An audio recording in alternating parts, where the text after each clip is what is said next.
स्वागत है दोस्तों। आज के मुख्य समाचार में आज देश और दुनिया से कई अहम और बड़ी खबर आ रही है। बात करेंगे हर खबर पर विस्तार से।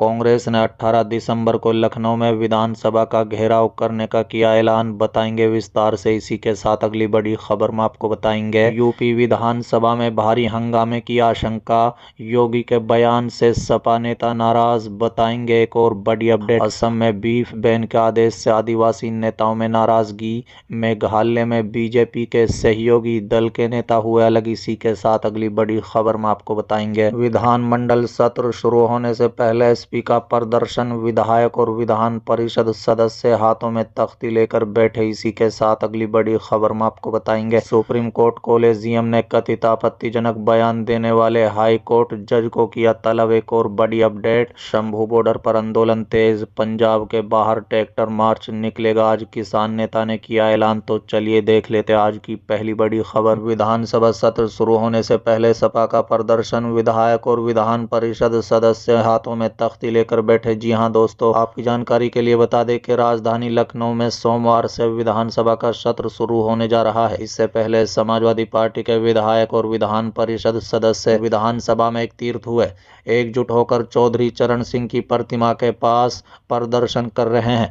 आपकी जानकारी के लिए बता दें कि उन्होंने नाराबाजी करते हुए सरकार को घेरा। फसलों की एमएसपी का वादा अधूरा, बेरोजगारी से युवा बर्बाद, पेपर लीक से नौजवानों में बेहाली, पुलिस अत्याचार और अन्य मुद्दों पर नारे लिखी तख्तियां हाथों में लेकर जमकर नाराबाजी की। चलिए अगली खबर। कांग्रेस ने 18 दिसंबर को लखनऊ में विधानसभा का घेराव करने का किया ऐलान। जी हां दोस्तों, आपकी जानकारी के लिए बता दें कि उत्तर प्रदेश कांग्रेस ने 18 दिसंबर को लखनऊ में विधानसभा का घेराव करने का ऐलान किया है। जी हां, आपकी जानकारी के लिए बता दें कि जिला कांग्रेस कमेटी कार्यालय पर आयोजित प्रेस वार्ता में निवर्तमान अध्यक्ष भगवान दत्त पाठक ने कहा है कि योगी सरकार के कुशासन के खिलाफ जनता में जबरदस्त आक्रोश है। बीजेपी सरकार हर मोर्चे पर विफल साबित हो रही है और अपनी नाकामियों को छुपाने के लिए धार्मिक तुष्टीकरण को सहारा ले रही है। भगवान दत्त पाठक ने कहा है कि प्रदेश की जनता महंगाई, बेरोजगारी, खराब कानून व्यवस्था, किसानों की समस्याओं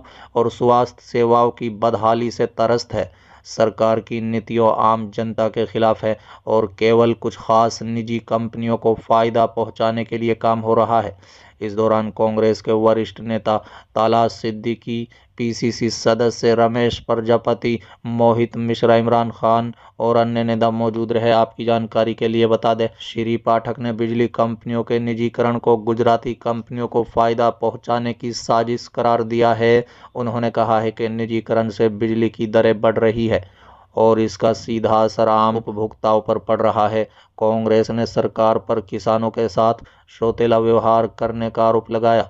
डीएपी खाद की कालाबाजारी, बढ़े हुए बिजली बिल और गन्ना किसानों के 7,000 करोड़ रुपए का बकाया प्रमुख मुद्दे रहे।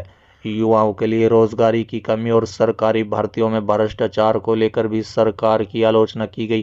कांग्रेस नेताओं ने कहा कि प्रदेश में महिलाओं के खिलाफ अपराधों में बढ़ोतरी हुई है, सरकारी अस्पतालों में बुनियादी सुविधाओं की कमी और खराब स्वास्थ्य सेवाओं पर भी सवाल उठाए। पाठक ने कहा है कि सरकार अपनी नाकामियों पर पर्दा डालने के लिए हिंदू मुस्लिम जैसे मुद्दों को हवा दे रही है। सामाजिक ताना बाना कमजोर हो रहा है और आम जनता असल मुद्दों से भटक रही है। प्रेस वार्ता में मौजूद उत्तर प्रदेश कांग्रेस के मीडिया प्रभारी मिनहाज अहमद ने कहा कि लखनऊ में विधानसभा का घेराव ऐतिहासिक होगा।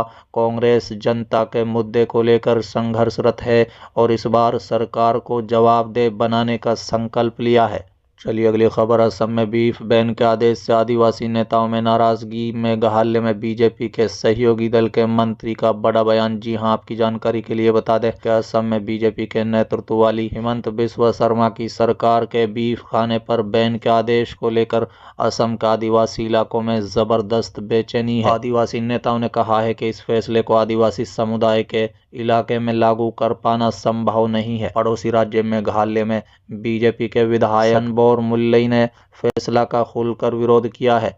इस आदेश के खिलाफ न सिर्फ असम बल्कि दूसरे राज्यों से भी रिएक्शन सामने आने शुरू हो गए हैं। बिहार में बीजेपी के साथ मिलकर सरकार चला रही जेडीयू ने इस राजधर्म के खिलाफ बताया है। बता दें कि असम के बीजेपी सरकार ने कुछ दिन पहले आदेश जारी किया था कि राज्य में किसी भी रेस्टोरेंट, होटल या सार्वजनिक कार्यक्रम और जगह पर बीफ परोसना और खाने पर बैन है। असम का आदिवासी इलाके में बीफ खाना आम बात है। विशेषकर राज्य में होने वाले कई त्योहारों में तो बीफ बड़े पैमाने पर खाया जाता है। बीफ को लेकर ये पूरा विवाद हाल ही में असम की सामगुरी सीट पर हुए उपचुनाव में कांग्रेस की हार के बाद शुरू हुआ था।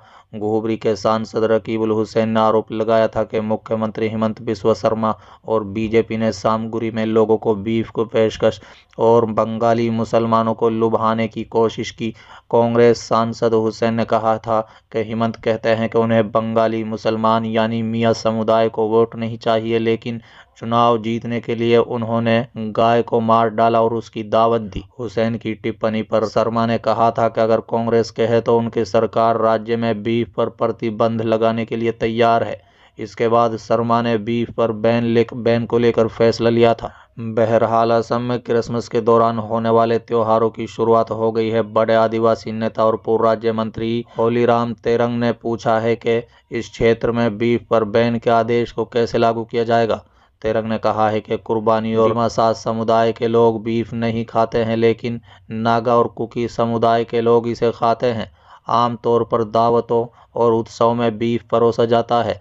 तेरंग ने कहा है कि बीफ पर बैन लगाना यहाँ संभव नहीं है। चलिए अगली खबर। यूपी विधानसभा में भारी हंगामे की आशंका, योगी के बयान से सपा नेता नाराज। यहाँ दोस्तों आपकी जानकारी के लिए बता दें, उत्तर प्रदेश विधानसभा का शीतकालीन सत्र सोमवार से शुरू हो गया है।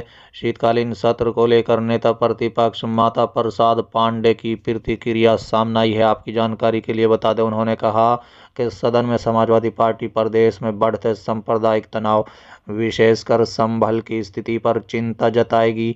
उन्होंने कहा है कि प्रदेश में सांप्रदायिक सौहार्द बिगाड़ने के प्रयासों के लिए सपा सरकार को जवाबदेह ठहराएगी। इससे सदन में भारी हंगामा की आशंका है। पत्रकारों को संबोधित करते हुए पांडे ने कहा कि हम सांप्रदायिक घटनाओं और दंगे के माध्यम से सौहार्द बिगाड़ने के प्रयासों के बारे में सरकार को नोटिस देंगे। हम इन घटनाओं के लिए सरकार को जवाबदेह ठहराएंगे। सत्र के दौरान भारी हंगामा होने की उम्मीद है। इसके अलावा उन्होंने संभल में मंदिर मिलनी संबंधी मुख्यमंत्री योगी आदित्यनाथ की टिप्पणी पर भी प्रतिक्रिया दी। उन्होंने सवाल करते हुए कहा कि मुख्यमंत्री योगी ने अपनी बात रखी और उन्हें ऐसा करने का अधिकार है, लेकिन मंदिर अब क्यों मिला? क्या इसकी खुदाई की गई थी या ये पहले से ही वहां था और हाल ही में इसकी पहचान की गई? विपक्ष के नेता ने कहा है कि समाजवादी पार्टी हर तरह के अन्याय के खिलाफ अपनी लड़ाई जारी रखेगी। उन्होंने कहा है कि समाजवादी पार्टी सभी समुदाय में सभी तरह के अन्याय के खिलाफ लड़ेगी और जनता से जुड़े मुद्दे उठाएगी, जैसा कि बेरोजगारी, किसानों की शिकायत या कोई अन्याय। सरकार की आलोचना करते हुए उन्होंने आगे कहा है कि वो मुख्य मुद्दों और वास्तविक चुनौतियों से ध्यान भटका रही है। सपा नेता ने कहा है कि आज देश में सबसे बड़ा मुद्दा बेरोजगारी है। किसान कई चुनौतियों का सामना कर रहे हैं और इनसे ध्यान हटाने के लिए सरकार ध्यान भटकाने की कोशिश कर रही है। 25 करोड़ लोगों वाले राज्य की चिंताओं का जवाब देने से सरकार क्यों डर रही है? माता प्रसाद पांडे ने समय से पहले चुनाव कराने के विचार के प्रति भी समाजवादी पार्टी के विरोध को भी दोहराया, जबकि मायावती ने इस प्रस्ताव का समर्थन किया है।